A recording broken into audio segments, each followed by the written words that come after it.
Ini bukan perkara baru, tapi warga asing dah lama rompak tanah dalam bumi Malaysia.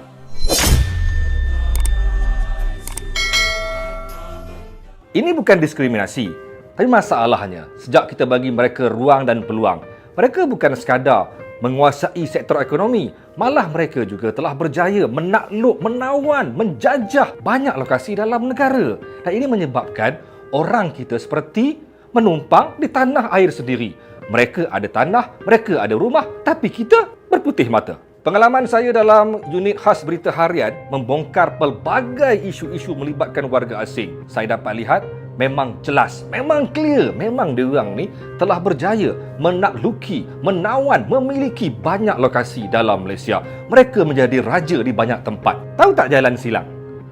Siapa yang pernah pergi ke Jalan Silang? Jalan Silang ni berhampiran dengan Pudu. Dulu, tempat ni popular dengan Metro Jaya zaman-zaman 90-an dulu. Tapi sekarang ni, kalau korang pergi, korang akan rasa macam korang warga asing di bumi Malaysia. Dari hujung ke hujung, dikuasai sepenuhnya oleh warga Bangladesh. Malah, semua sektor ekonomi dikontrol oleh mereka di Jalan Silang. Korang pergilah tengok. Korang akan rasa macam, ini Bangladesh ke bumi Malaysia ni? Dan yang paling buruk sekali, diorang ni bukan sekadar menguasai ekonomi. Diorang juga ada buka pusat pelacuran Bangla for Bangla. Orang Malaysia nak masuk, jangan buat gila. Itu memang untuk warga mereka. Gila tak diorang ni? Dah kuasai ekonomi, kuasai tempat, buat pula jenayah yang tak masuk akal. Okey, korang pergi pula ke area Gombak. Tahu tak? Korang terkejut gila. Rumah banglo mewah, banglo yang besar-besar di atas bukit di area Seri Gombak, di area Sungai Kertas. Tahu tak? Itu bukan rumah orang kita. Itu bukan rumah orang Melayu kita. Bukan rumah orang Malaysia pun. Difahamkan itu rumah warga asing yang telah pun memiliki PR. Menjadi penduduk tetap dalam bumi Malaysia. Tapi yang hebatnya, mereka berjaya menakluk, menawan dan menjadi antara kuasa besar, antara orang kaya dalam kawasan Gombak. Bukan sekadar Sungai Kertas sahaja. Saya difahamkan area Taman Harmoni, area Sungai Cincin juga antara tempat yang mereka menjadi kuasa besar, orang kaya, orang mewah di kawasan itu. Difahamkan ramai yang ada PR kat sana. Apa cerita? Dalam satu pembongkaran yang saya buat di area Seri Petaling, ada satu pasar raya kat sana tau. Hebat, menakjubkan. Tak pernah saya tengok dalam pasar raya ada banyak pusat urut, pusat perjudian yang dikawal oleh warga China. Ini bukan sekadar rumah urut biasa-biasa, tapi mereka melaksanakan aktiviti pelacuran yang sangat besar di tingkat 2 pasar raya di Seri Petaling. Wow, bukan sekadar menguasai ekonomi, bukan sekadar menawan bumi Malaysia, mengambil tanah kita. Mereka juga begitu sombong, begitu belagak, begitu berani menjadi kuasa besar industri pelancuran dalam bumi Malaysia. Gila kan? 2 wanita tempatan menetap bersama lelaki warga Afrika ini. Keluar. Kenapa kau orang ada di sini? Pada tahun 2016 lebih kurang, saya ada buat satu pembongkaran bersama dengan AADK, Agensi Anti Dadah Kebangsaan. Time tu, saya memohon kebenaran untuk membongkarkan tentang masalah pendatang asing dari Afrika yang menjalankan aktiviti pengedaran dadah di kawasan Nilai dan Mantin.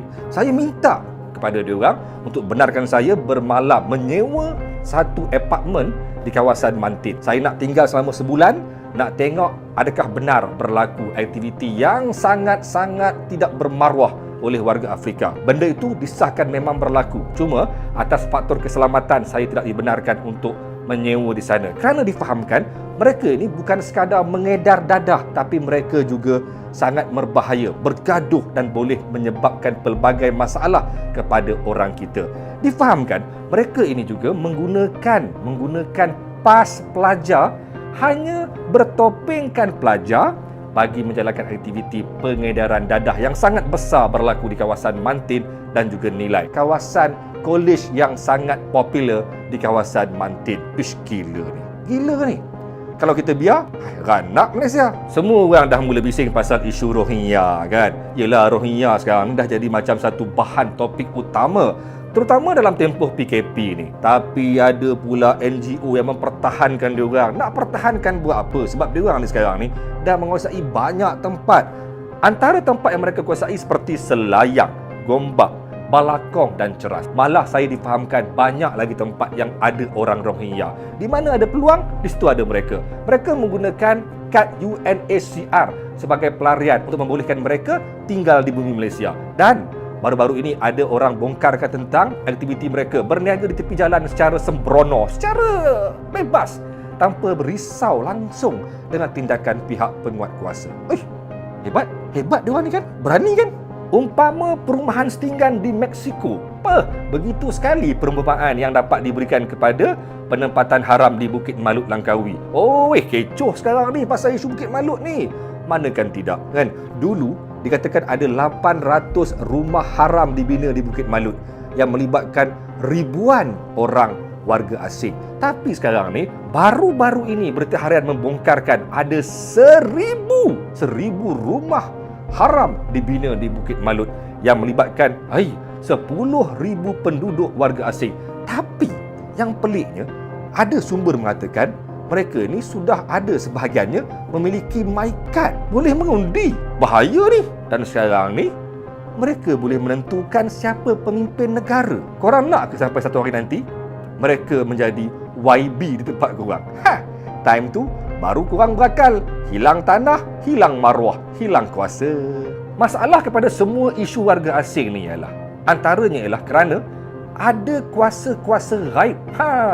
Ada orang yang menggunakan kuasa mereka untuk melindungi warga asing. Iya ke ni? Iya ke ni? Tapi difahamkan iya. Kalau betul, rosak. Inilah dia perosak negara. Hello! Sampai bila kita nak biar, nak tengok, nak melangut, tengok bumi kita ni terus ditakluki warga asing?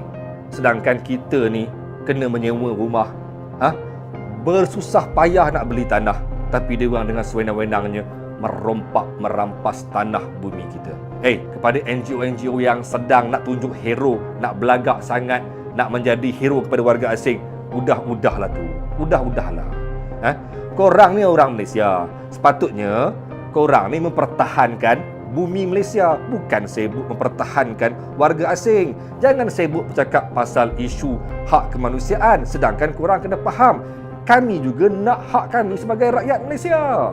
Kalau korang rasa korang bagus, pertahankan kami dulu sebelum mempertahankan warga asing. Jangan sampai lagu warisan bumi dipijak menjadi milik orang menjadi kenyataan. Sesuatu perlu dilakukan segera sebelum bumi Malaysia terus ditakluki, terus ditawan oleh warga asing.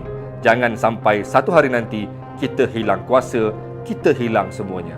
Kalau anda rasa setuju dengan apa yang saya sampaikan, jangan lupa komen di bawah, klik dulu subscribe dan jangan lupa tekan butang loceng, nyatakan komen anda dan sila share video ini supaya ramai orang tahu apa warga asing telah buat di bumi Malaysia. Semoga berjumpa lagi. Assalamualaikum dan salam pencerita.